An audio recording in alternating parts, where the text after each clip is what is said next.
Meaning of harp. Harp. Harp. Harp.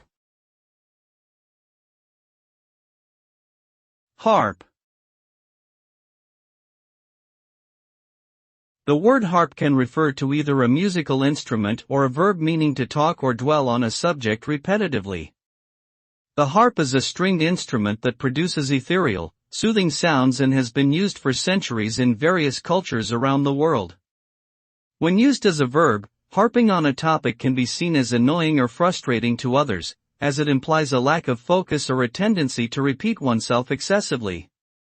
Overall, the word harp carries both a musical and linguistic connotation that can have positive or negative associations depending on its context.